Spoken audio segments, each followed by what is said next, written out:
This mountain range in the west of Austria marks a border of sorts.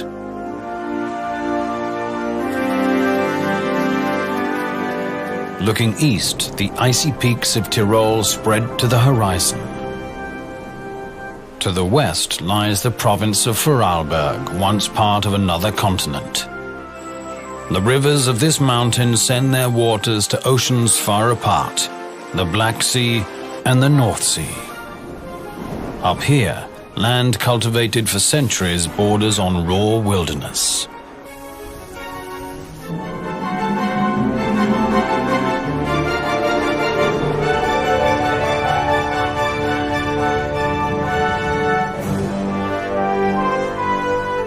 Today, visitors from many countries mix on the Arlberg's powdery slopes. But for the locals, the Arlberg has been a border between contrasting ancient dialects since tribal days.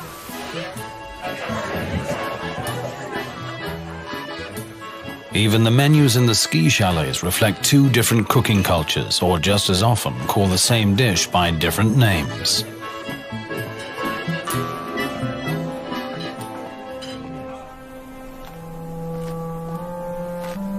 However, in a quiet way, the people east and west of the Arlberg still have a lot in common. A joint appreciation of the hidden beauties of their land. A knowledge that the Arlberg is really a hidden paradise.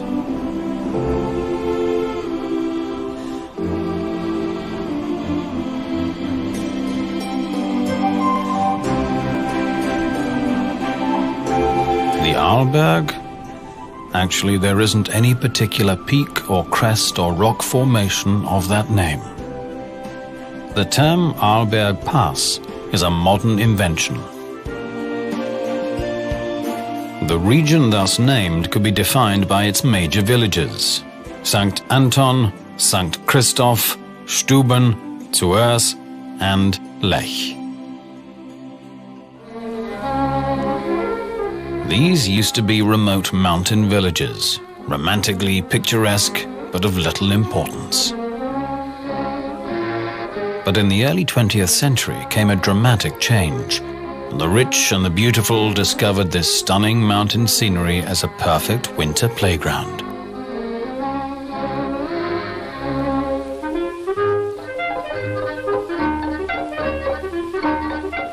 The impact of tourism first transformed the eastern slopes, the Tyrolean side.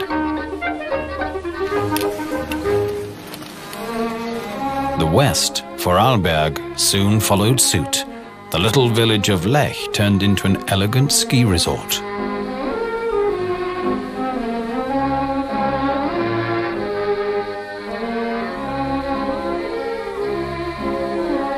It all began in 1901. With the foundation of the Arlberg Ski Club. 20 years later, the region's first skiing school was founded, making the Arlberg the cradle of alpine skiing.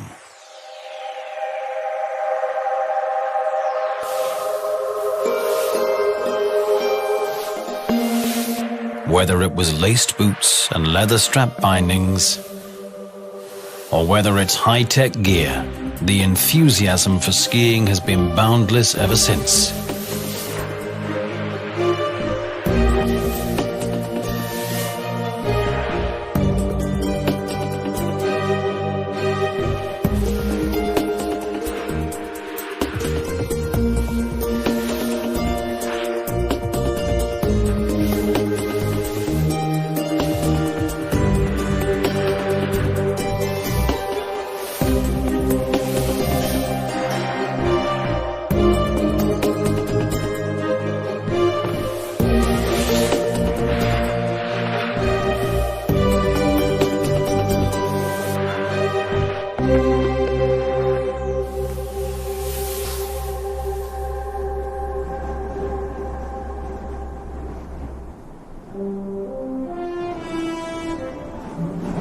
But it's not just two-legged creatures on one or two boards who occupy these slopes.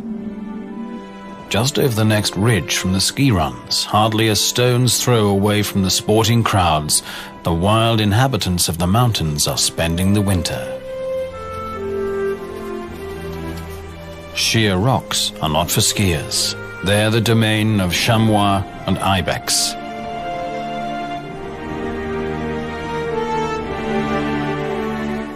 In the height of winter, the mothers and their young seek out wind-swept mountaintops where the vegetation lies bare.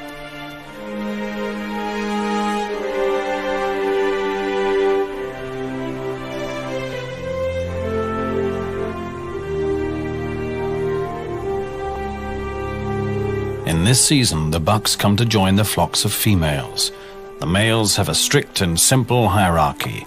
The big ones with the big horns dominate the smaller ones.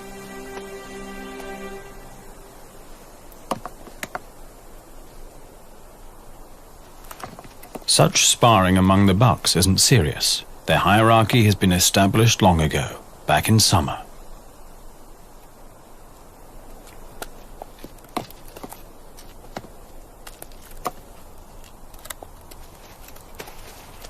If the temperament of two young bucks should ever get out of hand, an older male would quickly intervene.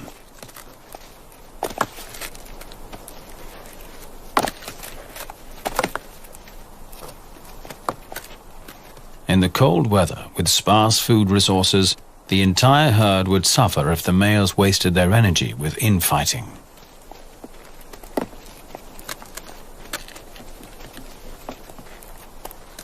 Ibex are really a peaceful lot.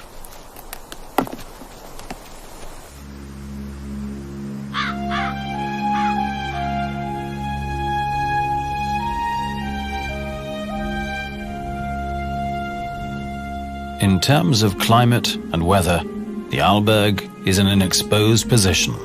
Every storm front arriving from the Atlantic is stopped by this barrier. The clouds pile up and drop enormous loads of snow.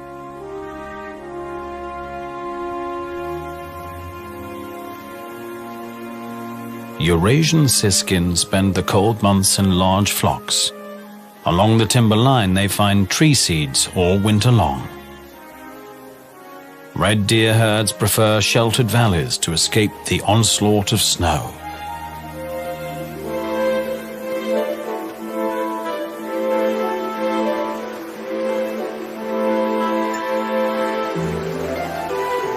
In the western valleys, the average annual snow cover is 7 to even 8 meters. Up in St. Anton, it's about half of that. And in the higher valleys, the annual average is an incredible 14 meters. On the lee side of the ridges is where the snow really piles up. For the chamois, cutting across such slopes is not just tedious, they're risking their lives. Cautiously, an experienced female makes a track. The younger members of the flock follow, always mindful to keep the number of individuals in the danger zone to a minimum.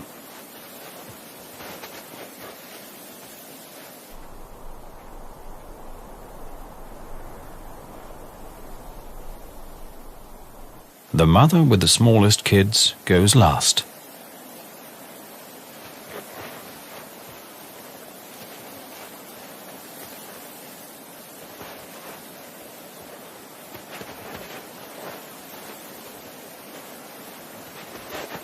Often the chamois have to enter risky slopes to get to their grazing.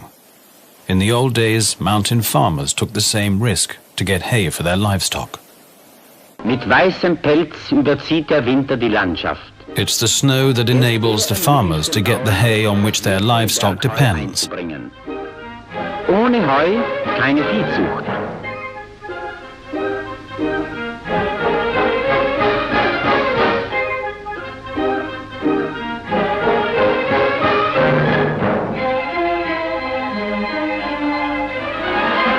Unter Lebensgefahr fährt man die kostbare Last auf Tannenreisig zu Tal. On fir tree branches, the precious load slides downhill.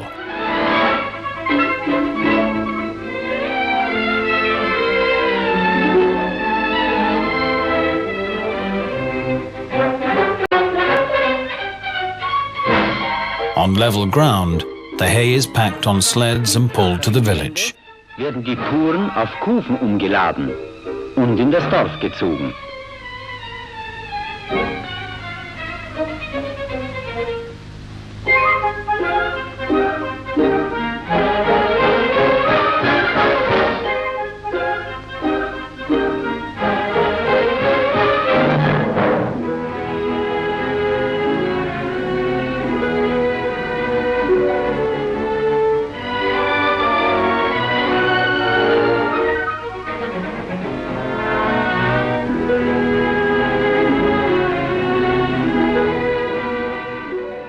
Though lifestyles may have changed since then, the wind hasn't.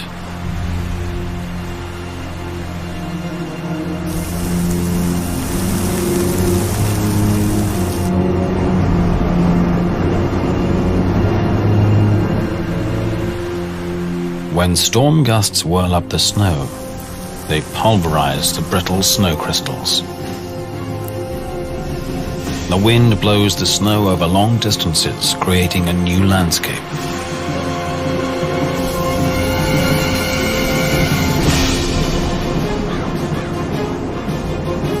This snow has 3 times the weight of fresh powder and builds huge precarious drifts along the ridges.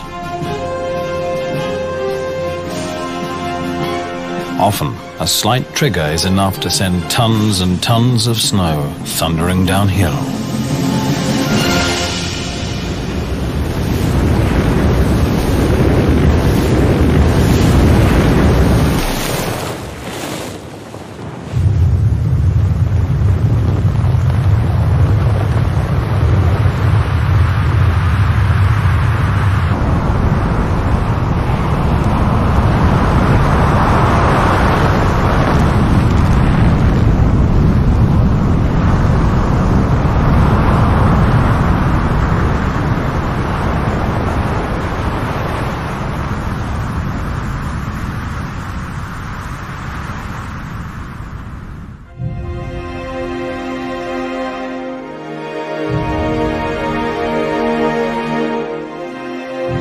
The people of the Arlberg have always had to live with the forces of nature. Since the late 19th century, structures like this gallery have offered protection against avalanches, but such measures have often proved insufficient.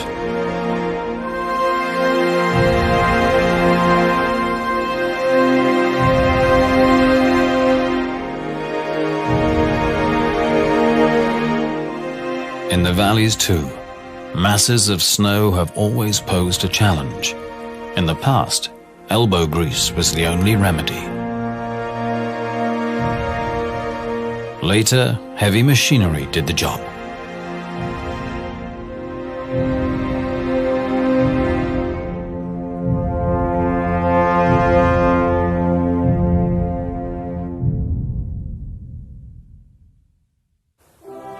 Back in the mountains above the village of Lech, there's a strange landscape feature, fully revealed only from the air. Like discarded egg cartons, some 1,000 craters dot the surface.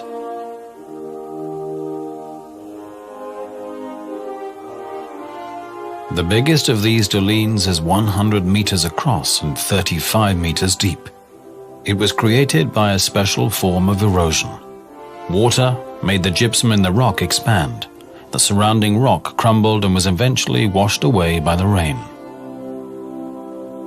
In the winter, this landscape with its many edges and craters and its labyrinth of snow-covered Swiss mountain pines is a perfect hideaway for wildlife.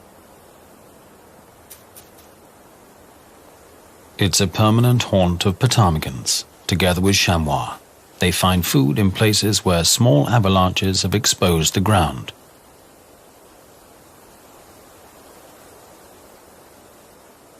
Avalanches, in other words, not only bring destruction and death, but also opportunities. Without them, the snow blanket would cut off the animals from food for many months.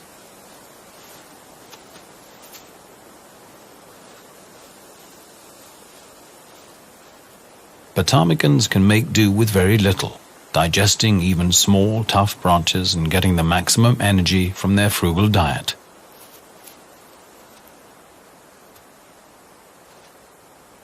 Overnight and around midday, The birds bury themselves in the deep snow to escape the wind.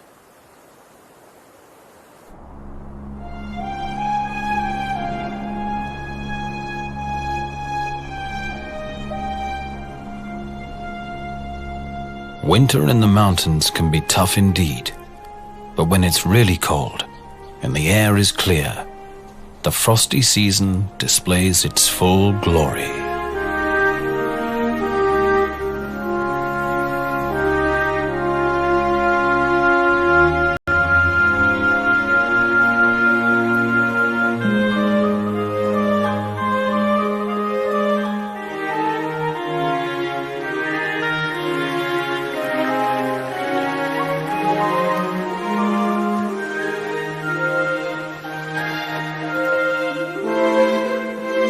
Fresh snow has covered the heights, sending the chamois downhill to sheltered places.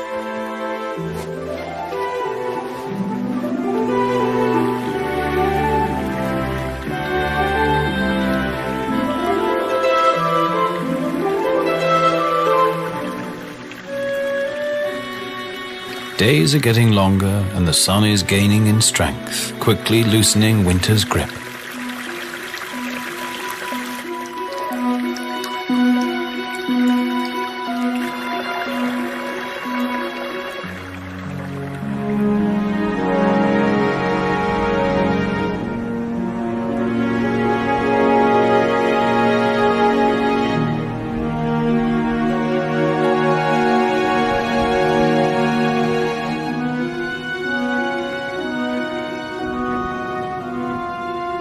The trickle and murmur of water is everywhere. Water and warmth bring to light the first messengers of spring. Snowbells shoot from the thawing ground. These flowers are perfectly adapted to the extreme conditions up here, and beneath the snow, something is moving.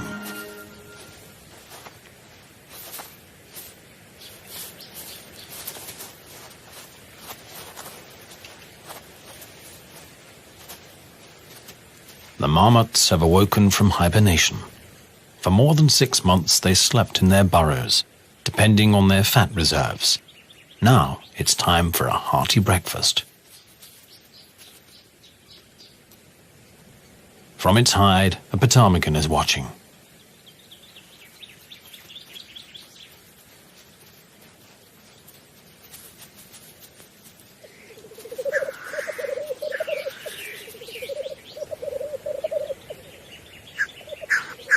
Further down the slope, a black grouse male on a lek is trying to attract females.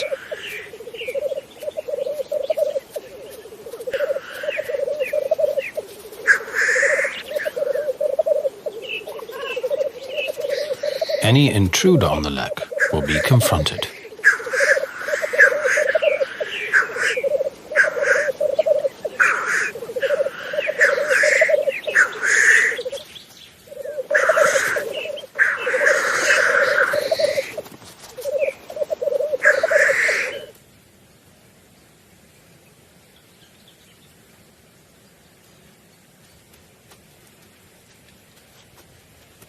The intruder seems to respect his rival's superior strength.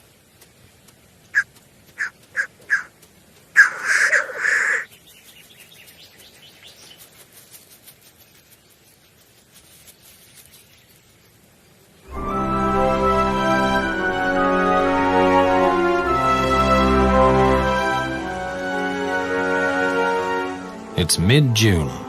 Spring arrives late up here. But now, on clear days, the sun is powerful and quickly melts the last remnants of snow and ice. Small rivulets now turn into powerful torrents. Color is returning to the banks. Alpen roses, crane's bills, and pasque flowers line the mountain streams. But what about the many ski runs? For 70 years, tens of thousands of skiers have been compacting the snow, and for 35 years, more and more artificial snow has been added. The answer is surprising. Above the village of Lech, ski runs have turned into a sea of flowers. Just recently, botanists have counted more than 30 plant species per square meter, including rare protected plants like broad-leafed marsh orchid and the globe flower. All these flowers profit from regular mowing and grazing. In the shade of the forest edge, a rare botanical gem is found, the yellow lady's slipper. Its flower is surrounded by a so-called bract. To get to the nectar, insects squeeze into the bract and can leave it only through one opening. Since dead insects are often found beneath such plants, it was believed that the lady's slipper is a carnivorous plant.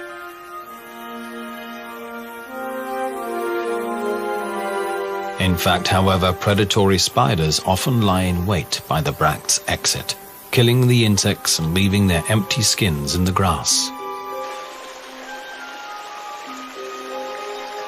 In late spring, after the snowmelt, one of the sources of the Lech River is in spate. Crystal clear water gushes from limestone rocks, and soon the creek grows into a small river.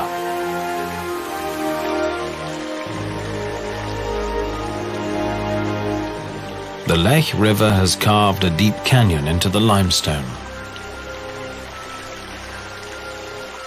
This is Europe's great continental divide. From here, the Lech, Rosanna and Mustal rivers flow towards the Black Sea, while the Flexen, Routes and Bregenz rivers end up in the North Sea. Along the ridges and crests of the Arlberg, it's decided whether a falling raindrop is sent on a long journey east or north.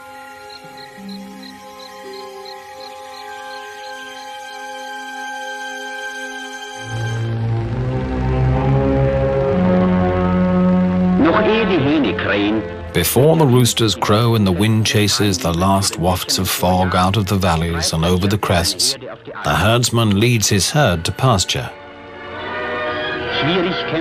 These paths are rough. The cattle have to climb over loose debris. Just setting one foot before the other can be a chore, and he goes on and on to a height of 2,000 meters. Bis in 2000 Meter Höhe führt die beschwerliche Reise. The mountain spring is as refreshing as the clear air up here.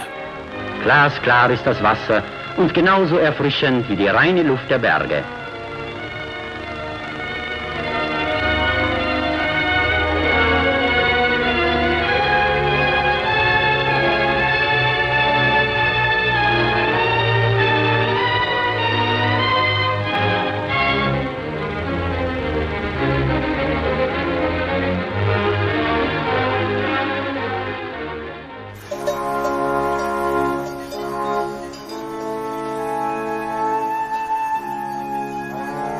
The mountain pastures are still being cultivated to this day. The grazing keeps bushes and trees down and the meadows clear.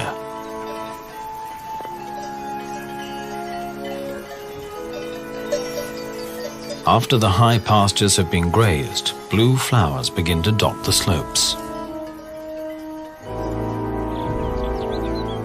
It's the blue wolfsbane, one of Central Europe's most toxic plants. According to a Greek myth, it grew from a hellhound's drivel. The mere touch of the blue or the yellow wolfsbane can cause severe toxic shock.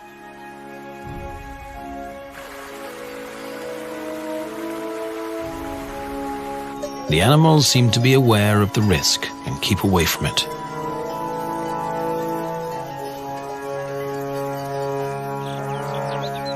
Mountain cabins have always been built in spots known to be safe from avalanches. Some of them used to be dairy farms. For centuries, traditional cheesemaking was practiced up here. This is tedious work. Fresh morning milk and milk from the previous evening are mixed with ferment and heated. The curdled mass is cut up with a cheese blade.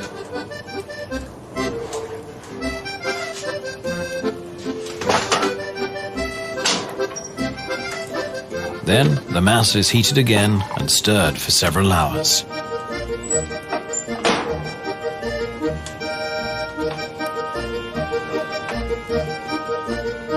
In the days when the pastures could not be reached by vehicles, making cheese was the only way of preserving the summer milk.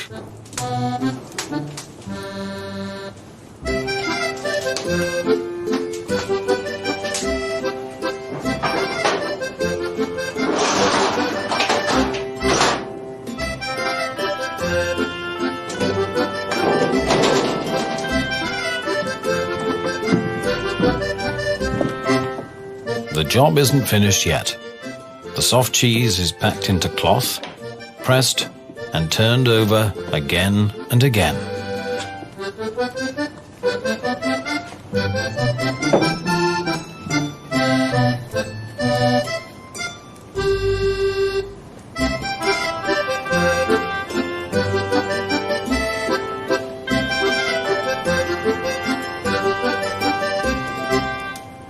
The whey is drained off.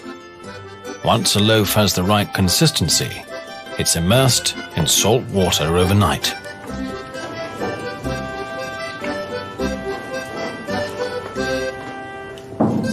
Regular turning and rubbing with salt water produces a nice rind.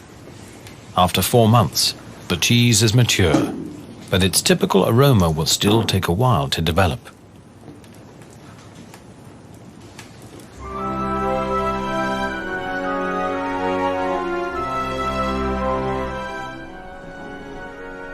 The Arlberg's deep past is full of surprises.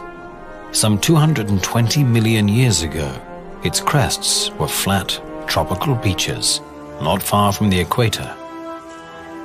Again and again, the tropical sun dried out shallow lagoons, leaving behind gypsum.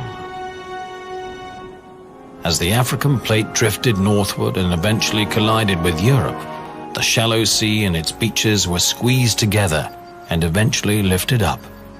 The gypsum craters, as such, may be unspectacular, but they allow trees to grow way above the timber line. Along the crater rims, the air is warm. Cold air drains away into the funnels, turning the climate upside down.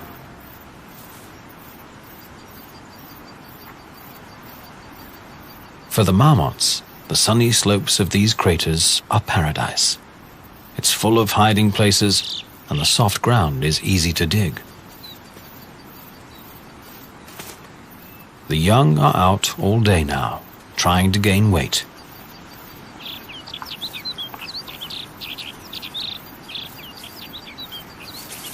They have to hurry up.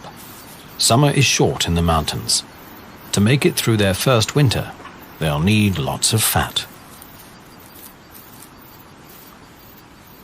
Now that food is plentiful, the marmots can afford to stay close to their tunnels, in case a golden eagle should suddenly appear out of the blue. Eating isn't everything. There also must be time for social life. All work and no play makes a dull marmot.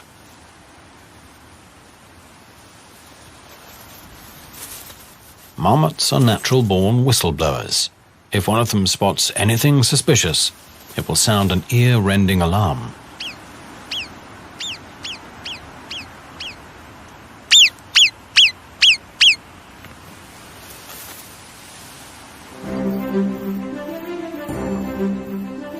Higher up, a herd of chamois mothers and their kids have gathered.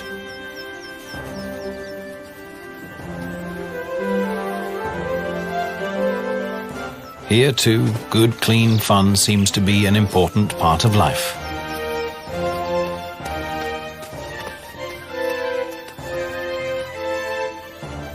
For the little ones, these are vital exercises to prepare them for life in a steep world.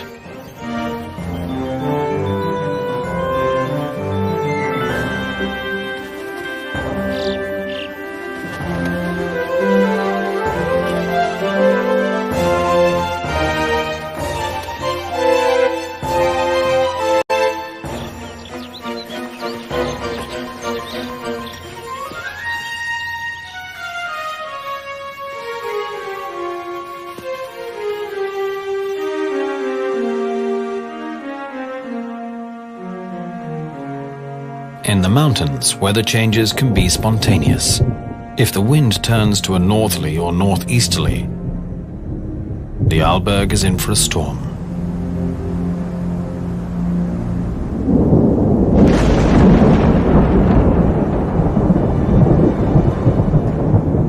When early settlers found such shapes imprinted in the rocks, they called them thunderbolts, believing they had been engraved by flashes of lightning.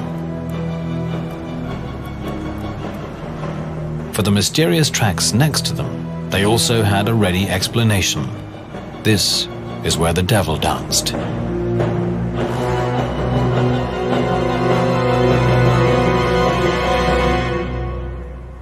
But there are more factual explanations.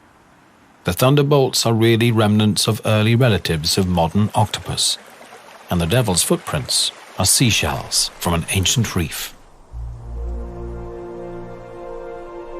200 million years ago, this was a seafloor. The Thetis, the ancient Mediterranean with its sprawling lagoons, kept changing its shape and size, again and again. To the expert, this is an open book telling 400 million years of geological history. Broken up by ice and washed out by water and acids, this karst landscape is the result of erosion. And there are even more witnesses of lost eras. The ancient sea was populated by ammonites, marine predators like the nautilids, the predecessors of modern octopus.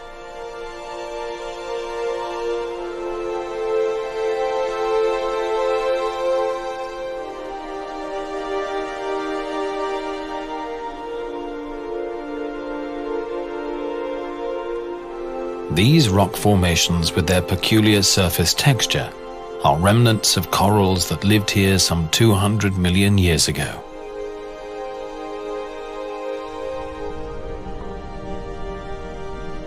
Over millions of years, the sea level rose and fell, followed by the growth and decay of coral reefs.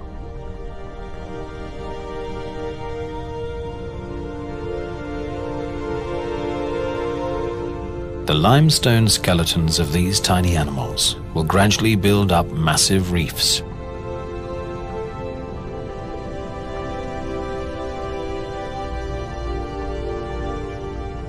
But the Arlberg's coral gardens were just a brief episode in Europe's long history.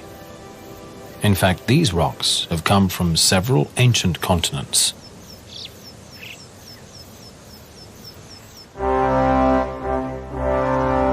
Opposite the so-called Sea of Stone, there's another reminder of long-lost days.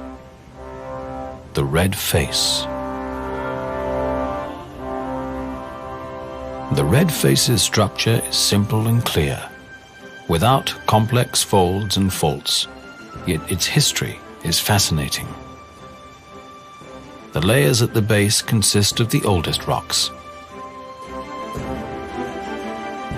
A vertical climb up the red face is a time journey through more than 100 million years. The red band which inspired the wall's name dates from the era of dinosaurs. Back then, this layer was several hundred meters below the sea. There were strong currents. The iron contained in the sediment reacted with the oxygen in the seawater, dyeing the rock red.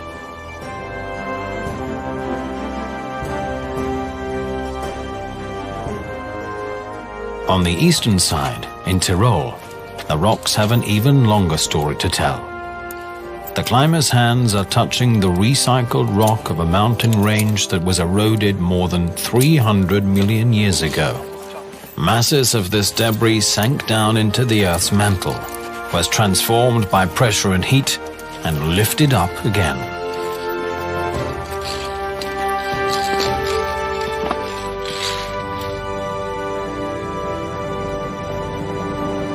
The rocks where ibex are resting today are echoes of ancient continents.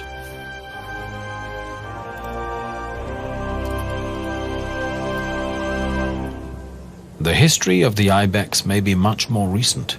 but it's just as dramatic. In the Middle Ages, these animals inspired a mystic imagination. They were believed to have magical powers. Almost all parts of their bodies were used as medicines. By the early 19th century, the ibex was practically extinct.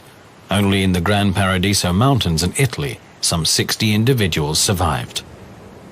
Under the personal protection of the Italian king, the population was allowed to recover somewhat. But when Swiss authorities asked for some animals to rebuild a Swiss population, the king declined. Switzerland then sent a group of poachers to kidnap some ibex. Their offspring now numbers 30,000 individuals in the Alps.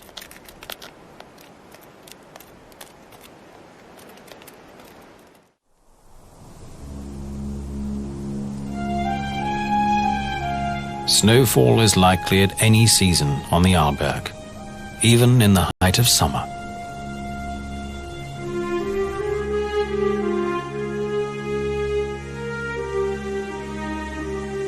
The famous Edelweiss has no problem with a few days of winter in the middle of summer. Its fur is a protection against ice and snow, dry winds and ultraviolet radiation.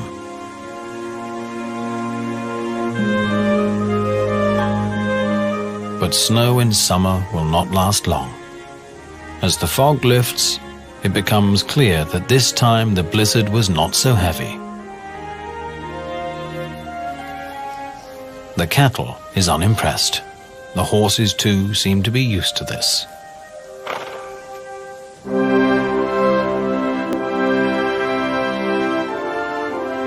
A few centimeters of snow in summer cannot belie a general trend in the Alps. The climate is warming, and the glaciers are waning. In recent decades, the Kaltenberg Glacier has lost much of its ice mass. The same is true for the Kuchen Glacier. Some 20-30 years ago, this vast field of debris was still covered by ice.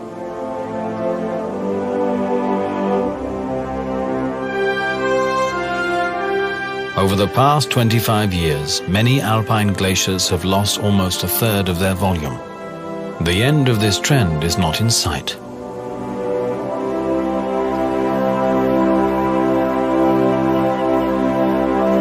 Down on the pastures, the cattle have eaten almost all the grass, leaving only a few big plants like the yellow gentian. Yellow gentian can grow very old, up to 70 years.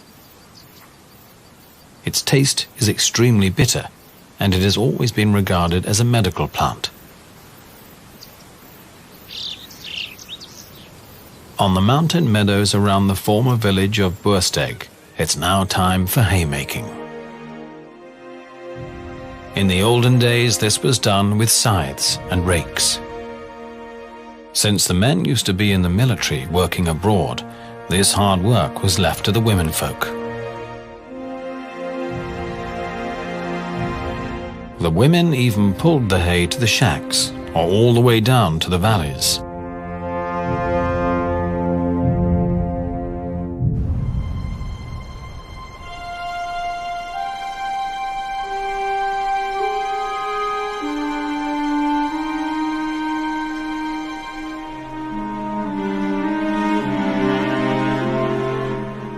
There are years when summer seems endless, but then the first night frost transforms the landscape overnight. Fogs roll through the valleys, and the breeze carries an autumn fragrance.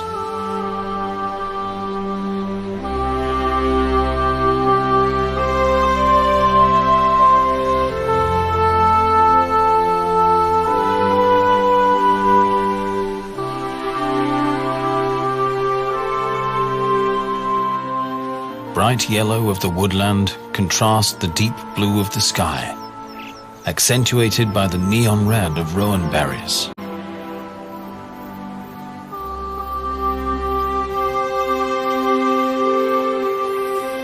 In fact, these are not berries at all, but apple-like fruits of the rose family. which is of little concern to the red deer. To them, it's just a juicy snack.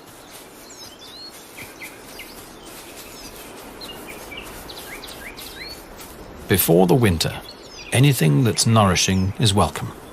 The fruit of the rowan tree contains lots of sugar.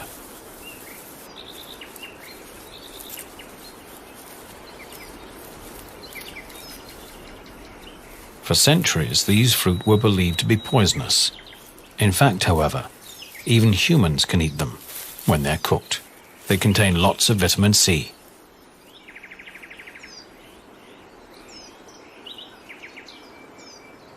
Not only ungulates like red and roe deer appreciate these red fruits. Badgers, foxes, and numerous other species love them too.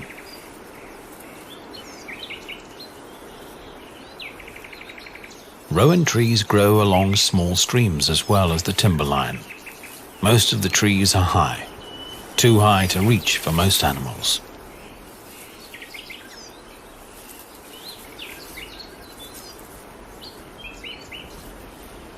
No problem for birds.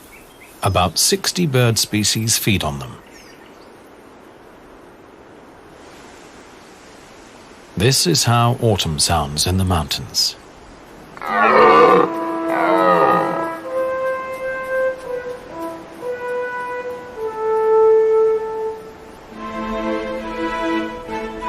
All day long, the rotting calls of stags echoes from the slopes.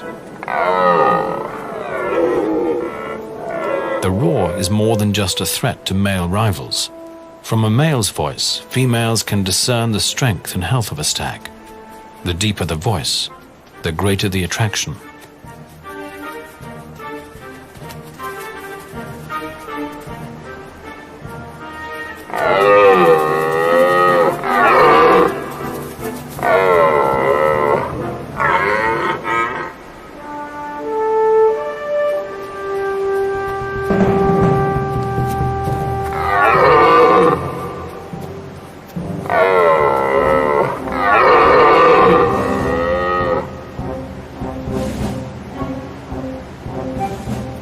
If a young male should intend to approach the harem of a dominant stag, a battle is inevitable.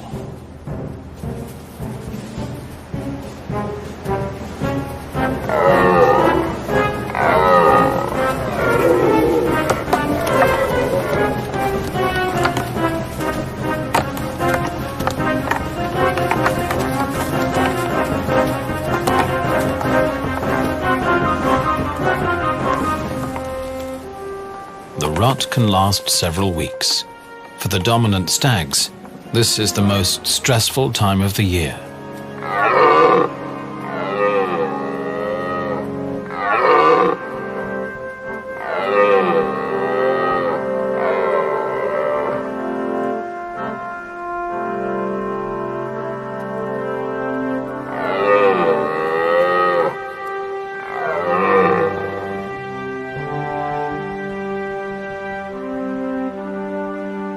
The loser has to go. If he survives the winter, he can have another try next year.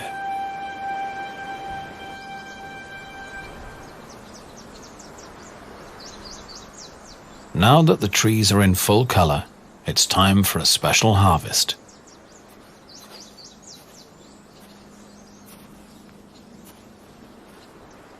For decades, this gentian plant has withstood all sorts of troubles. Now it will serve a noble cause.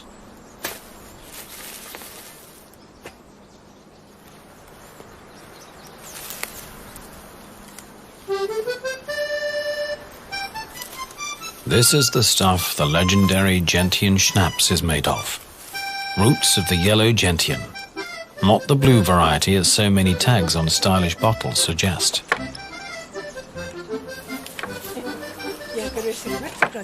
The roots are cleaned with a brush, very carefully.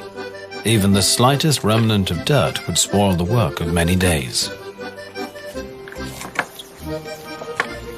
The clean roots are chopped up.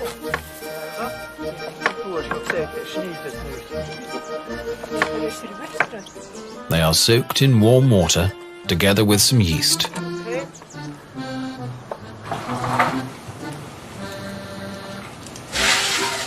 After 3 weeks of fermentation, the mash is ready. It is poured into a retort pot. The so-called bird's beak is placed on top.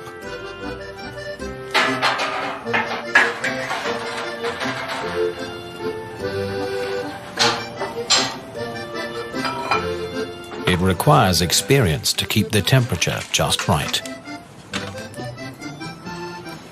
Just at the right moment, the still has to be cooled down.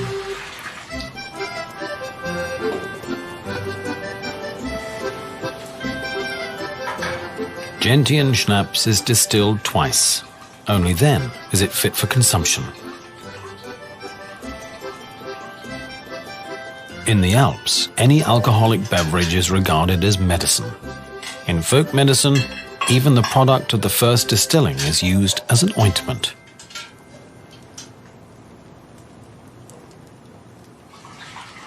The end product, the schnapps, is recommended after physical exertion or general weakness, and after a good meal. Tagesarbeit, abends Gäste. Bacon dumplings after a day of hard work.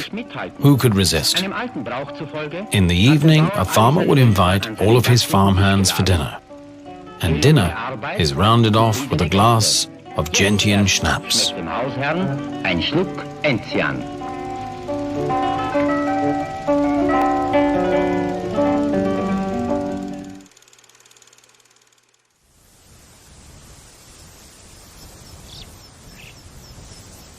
November.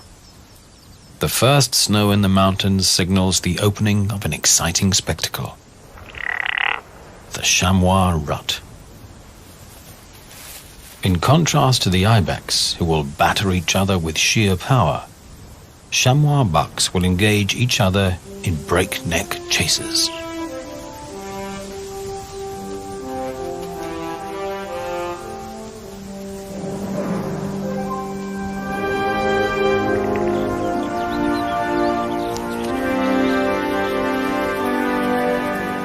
The stage is the roughest of terrains.